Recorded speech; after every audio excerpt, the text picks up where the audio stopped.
The scene back at the Golden Oaks was, for lack of a better term, controlled chaos. Pinky was pretty much redecorating the whole of the house to accommodate the large number of visitors, and as the other girls work.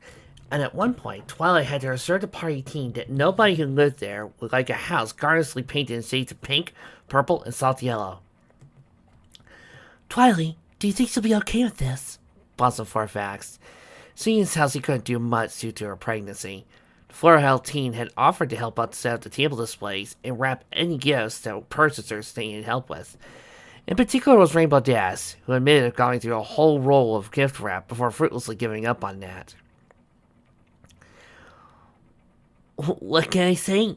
Get your aunties an egghead thing, she said, ignoring the scowls of Twilight, Octavia, Rarity, Minuet, Trixie, and Bonbon. Puzzleforth merely sighed. Well, I don't know about you girls, but I think we outdid ourselves, Elfjack told the others, as the keys in the door jangled and the adults came in. Wow, Velvet commented, genuinely impressed. You girls really outdid yourselves this time. It's all sunny off Velvet, Octavia said with a smile.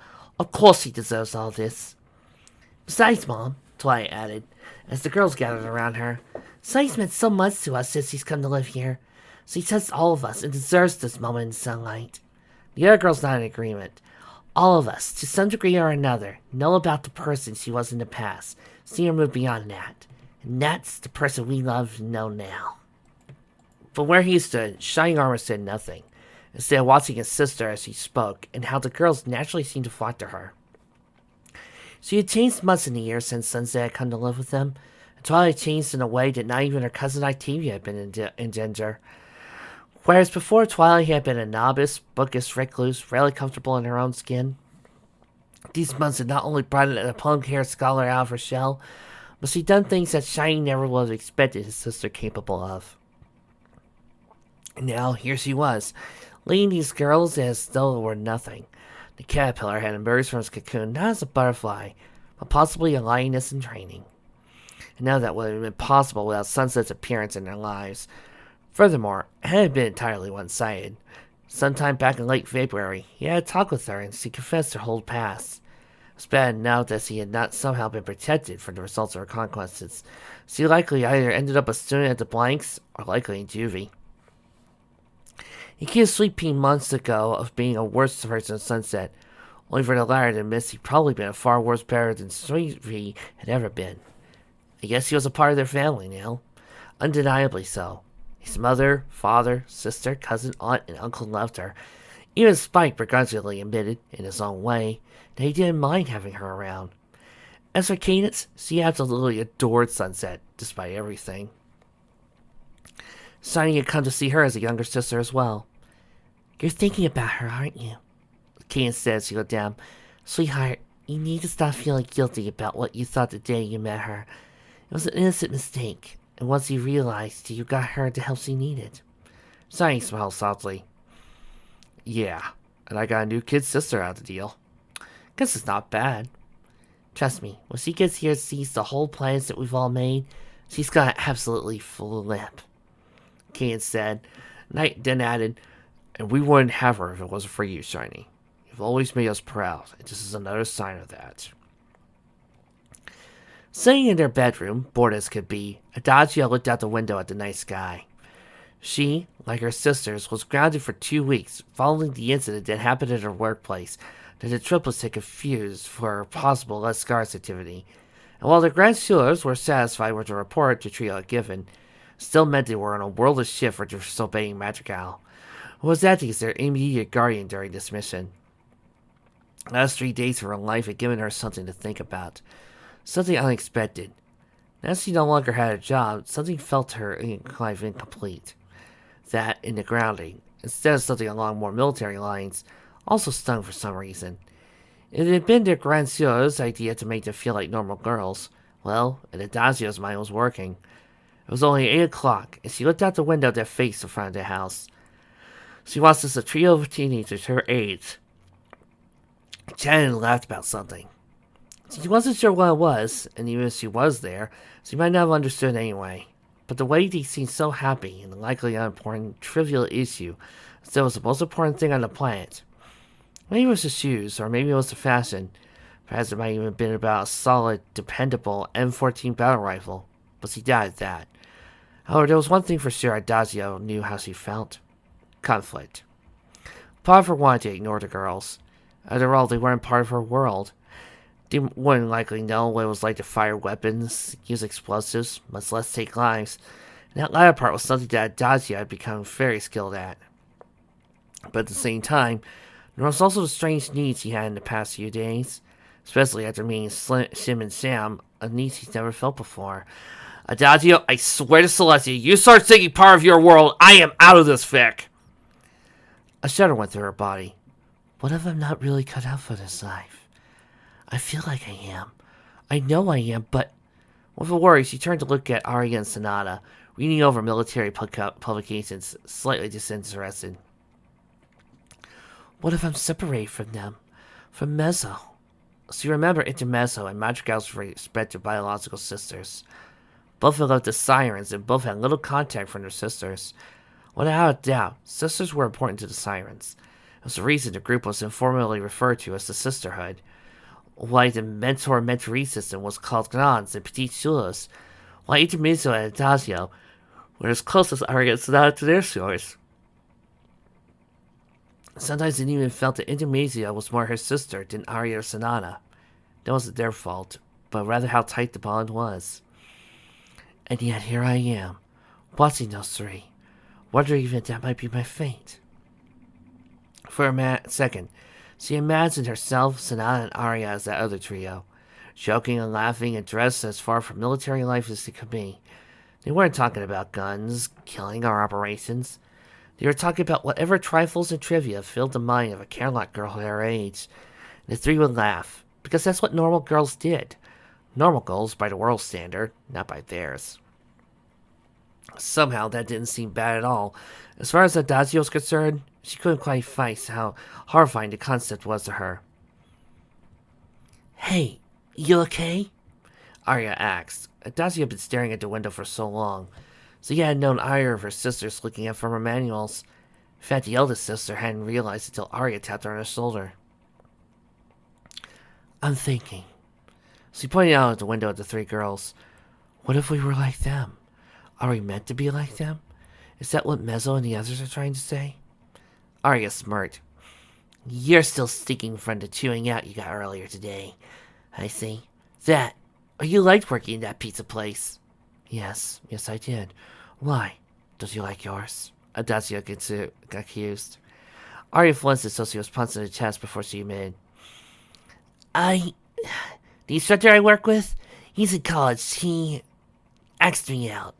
I come up with a dozen reasons why I couldn't come with him, but... An unexpectedly soft, girl's smile came onto Arya's face. I wanted to, okay? There was something about him that you wanted to know something would spark? Sonata asked as she finally joined the conversation. I have to admit, I kinda like cooking. We've been doing things way out of our comfort zone since we got here, and far along than either of you. I'd be lying if I didn't admit that sometimes I thought about leaving the sisterhood and not coming back. She looked towards the bedroom door and added softly, Maddie wants me to leave as well. I think she's worried what's going to happen to me. To all of us once we beat Les Scars and have to deal with what happens next. The youngest of the trio scrunched her face in thought. Well, I guess he did the skipper figures we'll return to the RCN, but he asked me that'd be suicide. Oh, I'm sure that Captain Blast hasn't thought about that at all, Adagio told her sister. The Sirens had taken out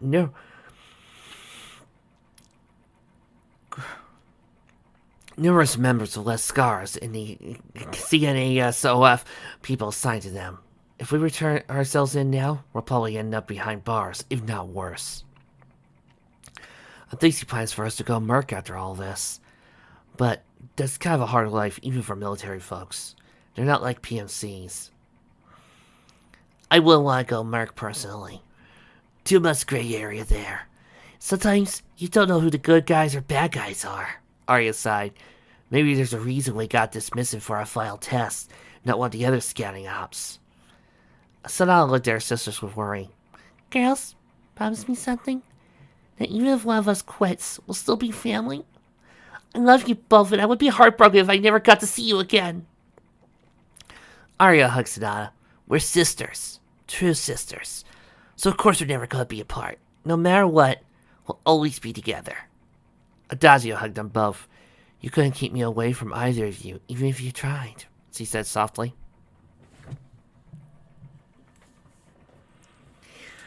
Thanks for giving me a lift home, Mr. and Mrs. Cake, Sunset says they pulled up in front of her home. Oh, it's no problem, dear, Cup replied, trying very hard to keep the smile on her face a secret. Karen and I had plans to go see a movie tonight, and your home just happened to be on the way to the theater. Besides, you're our best employee, Sunset. We wouldn't want anything to happen to you, even on a summer afternoon. Yeah, Sunset said, trying to hide the disappointment out of her voice. So far the day had been a bust. Nobody had remembered her birthday.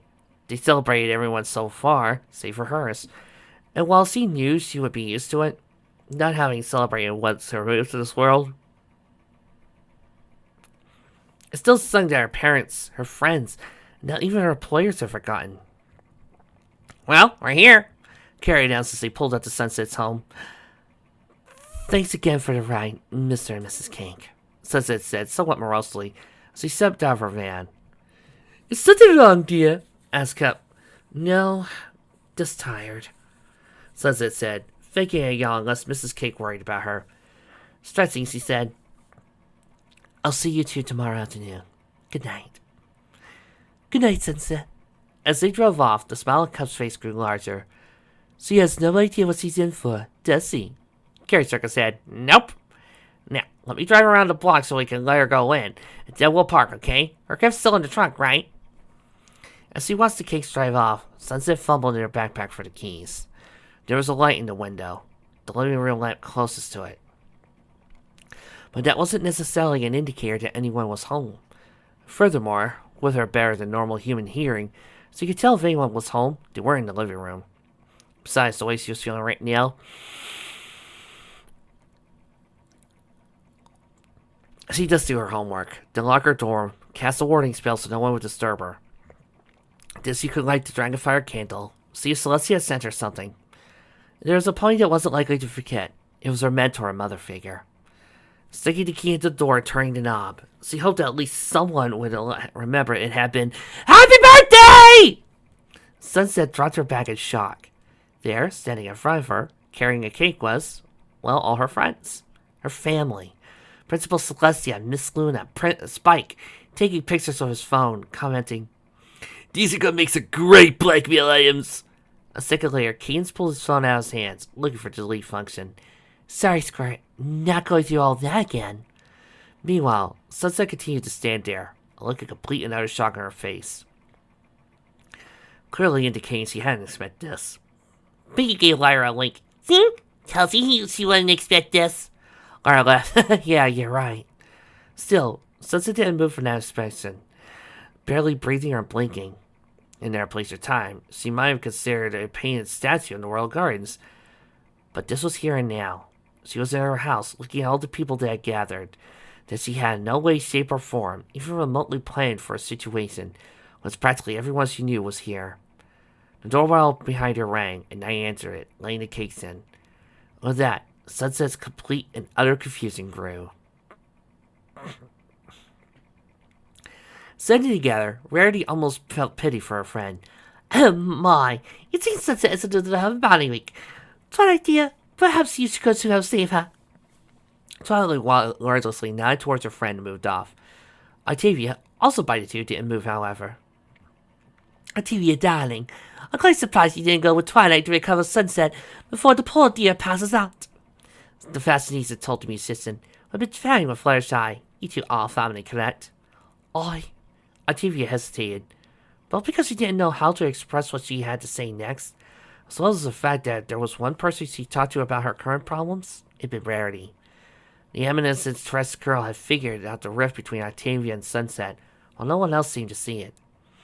Rarity in turn gave Octavia the look that seemed to say it all, without saying anything.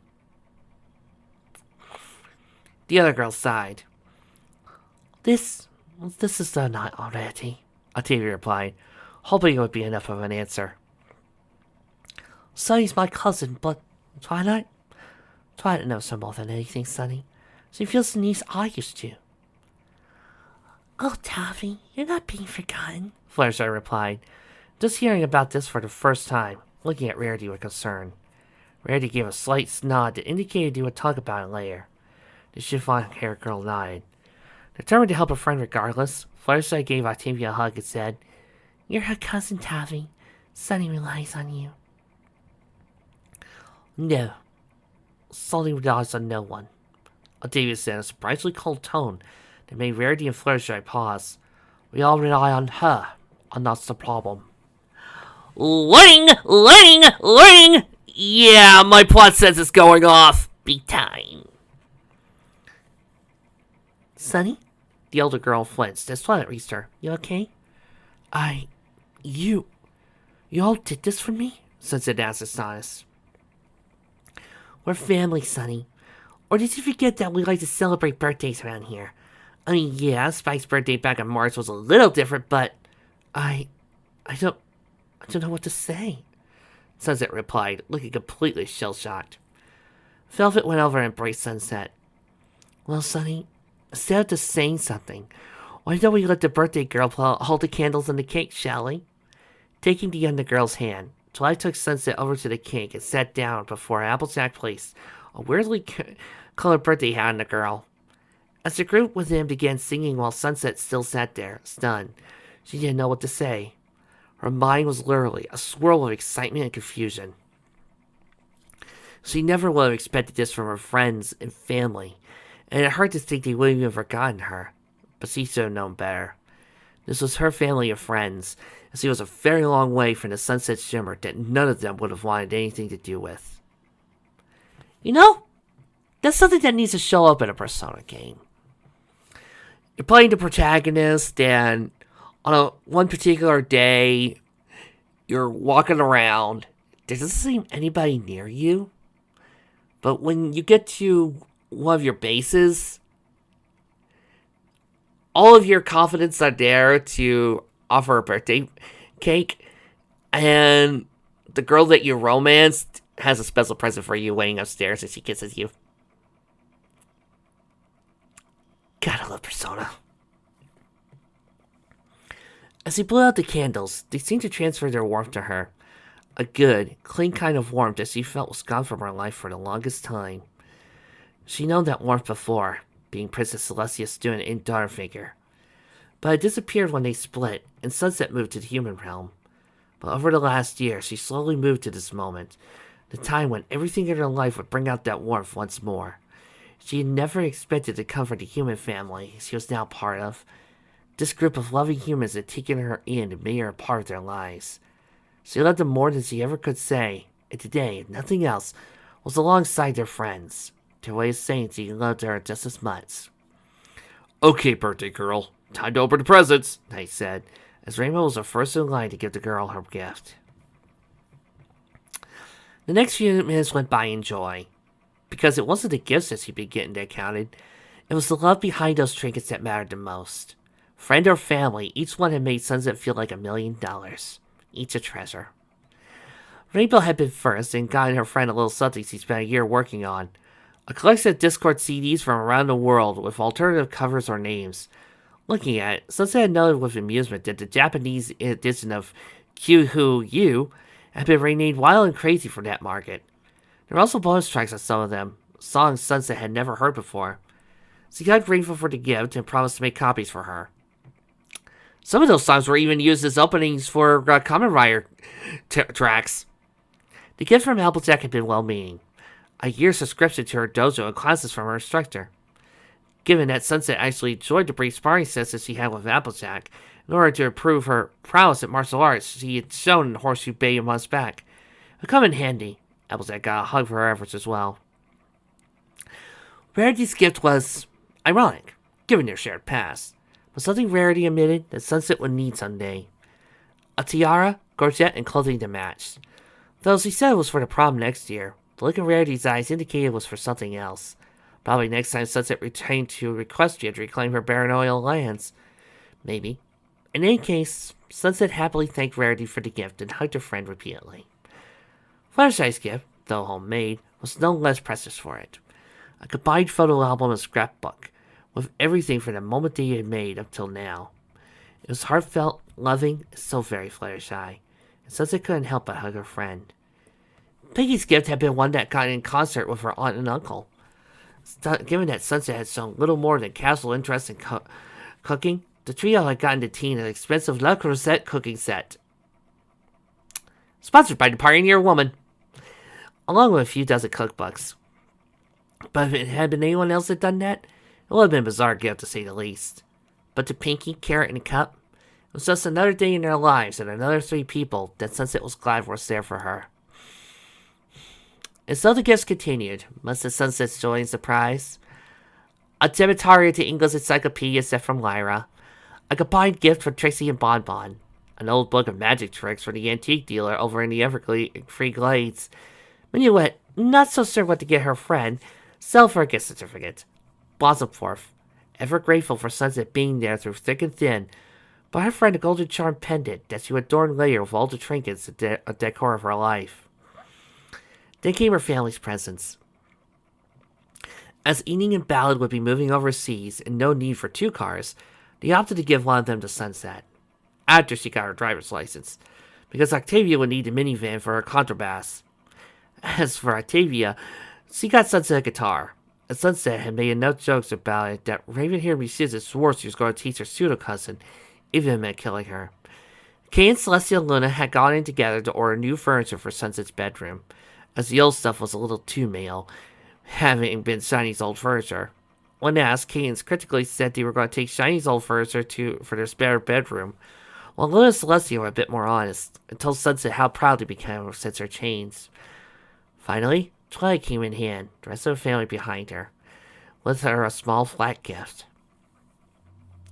"This is from us, last but not least," Twilight said, handing her the clothing-sized box.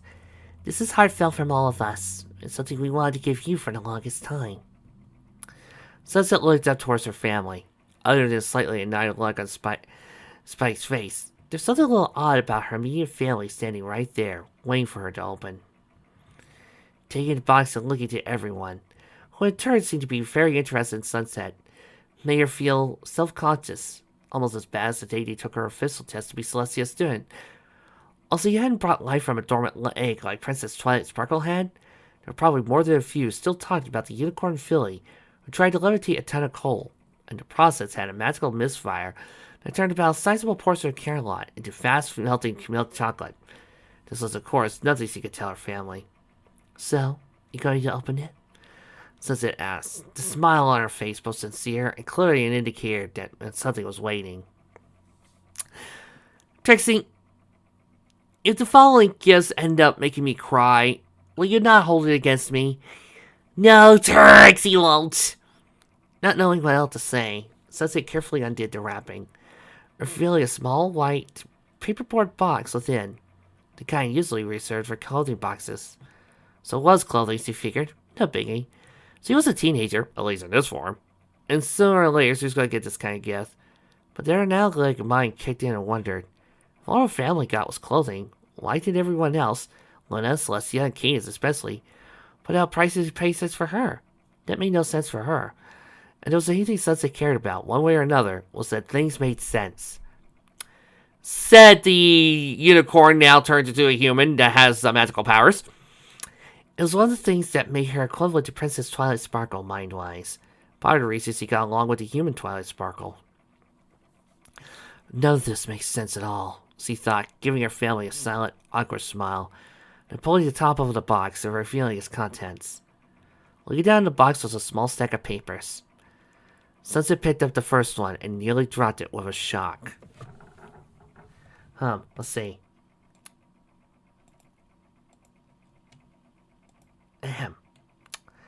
Let's see if I got this straight here.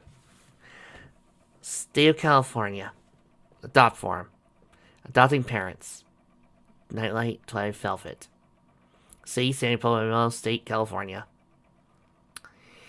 Lawyer, Miyamori Cadenza, Esquire. Agency, Equestrian Series Social Services Production. Hearing date, August 25th.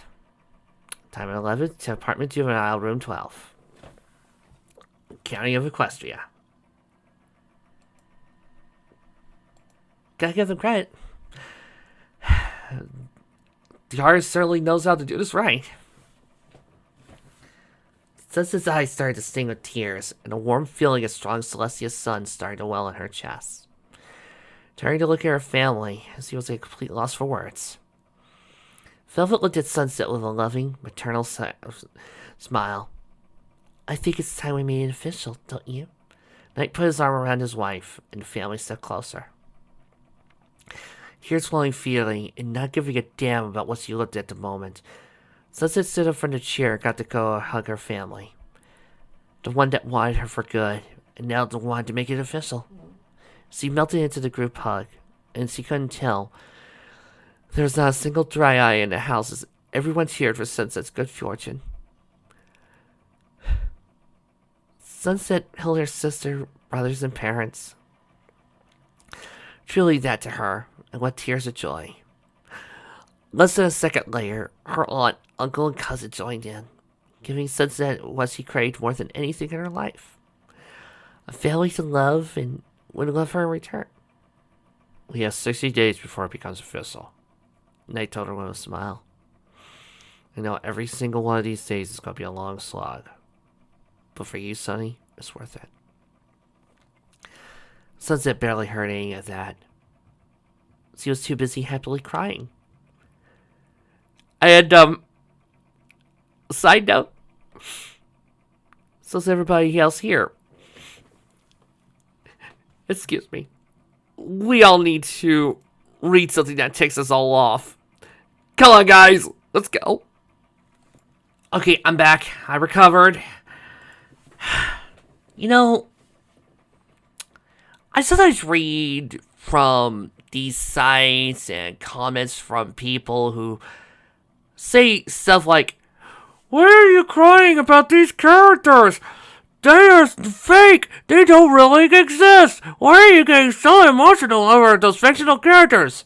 Well, allow me to tell you. We care about these characters. We feel a connection. We see them grow. We see them change. We see their emotions. We see things from their perspective. A good character should make you feel compassion for them. Should make you feel engaged with their actions. They should make you feel something. If you come away from a story feeling nothing for the characters or the story, it's not a really good story now, is it? It doesn't do anything for you, and it doesn't leave an impression.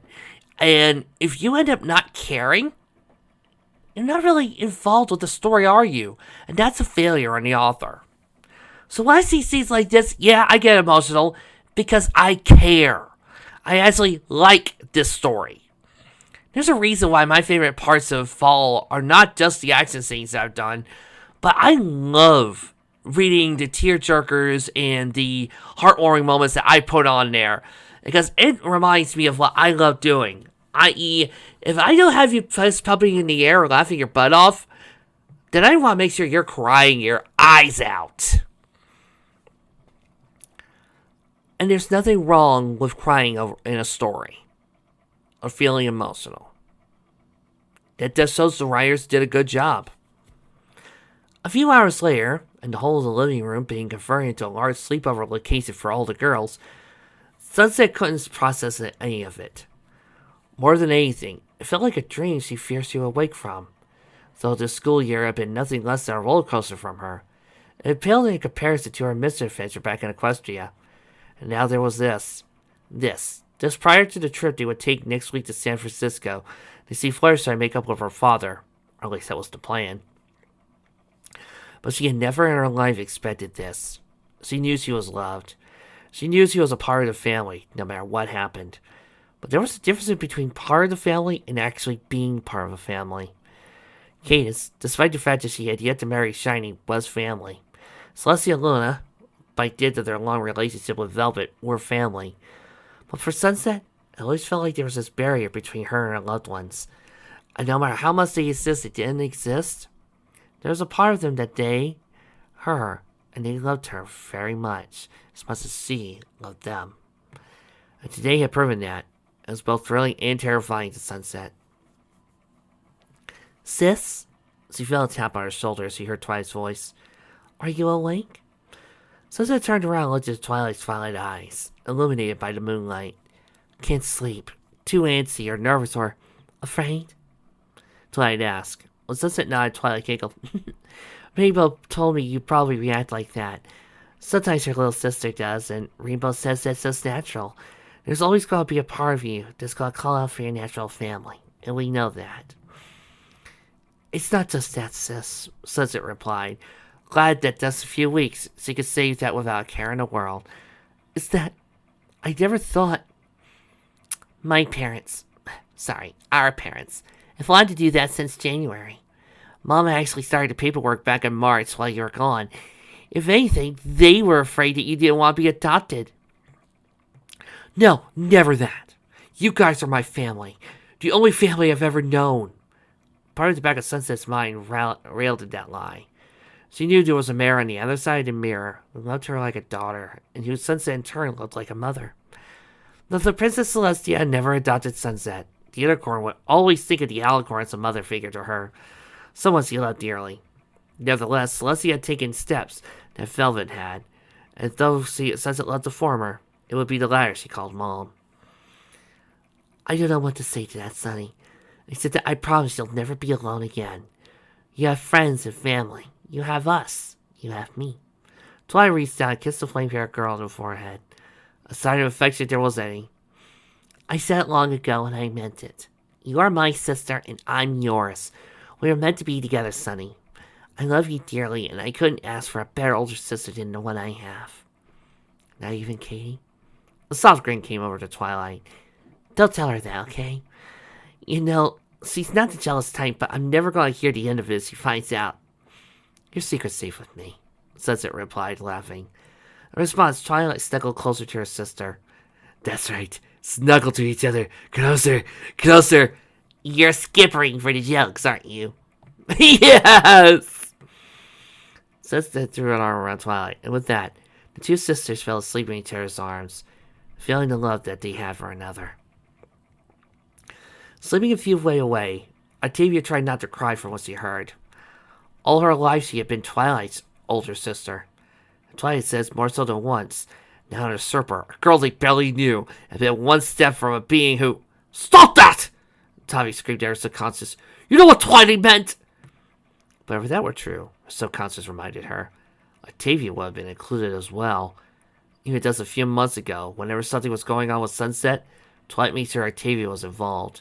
They were a trio, a part of their circle of friends, and they all belonged together. Right?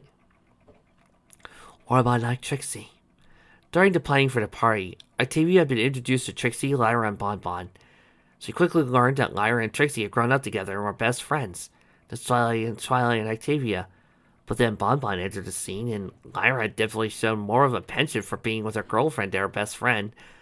Certainly Bonbon didn't mean it on purpose. On the contrary, she acted as though Trixie was part of Lyra's family, and they were friends as well. But Trixie was in a position outside looking in. Unless Octavia was reading the Teenage Magician absolutely incorrectly, Trixie ached for the loss of someone she saw as a sister. Just as now, Octavia felt her loss of Twilight. Okay, so I'm going to get a psychiatrist up in here. Sunset woke up with the first rays of the sun on her face. She got up, stretching, then stepped around the morass of female teenage bodies that littered her room. She sighed in contentment, knowing how perfect the previous night was. Today would be different. Though it was Saturday, she spent the day starting to work on driving practice. She wanted to get used to that as soon as possible. She didn't have to work today, and that meant plenty of time to go down to the DMV. Get Laura's parent. Lena said she had talked to Iron Will about making sure the flame-haired teen would be able to get into the driver's course, which started the week after next. Quickly using the restroom, she then came back downstairs to find her mother cooking. Looks like I'll have to feed a small army, Sunset said with a smile on her face. Oh well, I dealt with Spike's Little League team, and Shining before that. I think I'll manage. I guess I'm the kind of woman who likes having lots of children. Though, don't tell your father that, she said with a chuckle. I won't. Mrs. V. No, I mean, Mom, or. Sunset's face grunts in confusion. Am I allowed to call you that yet? Technically not until it's final, Velvet said, cracking some eggs to the bowl. But I promise that neither I nor Knight will be offended. This is an adjustment for you, Sonny, and I know it's not easy. No, it's not. I'm just... Sunset bit off what she was going to say, merely because she wasn't sure how to finish that sentence. Velvet took her eyes away from the bowl, looking at the teen. Sonny, nothing will happen. You are my daughter now, as far as I'm concerned, and I will fight to the gates of hell itself to protect you. I don't care if your biological parents show up at the last second at the court of appointment. We are not giving you up. You are family, and we do not give up on family. Sunset leaned against her mother. Thanks for being there for me, Mom. No, Velvet said, putting her arm around her daughter-to-be. Thank you for being there at all, dearest one. And this is not the end of the fic! Oh my god, there's more! Oh, please, fic, don't do this to me. I don't think I can deal with this roller coaster anymore!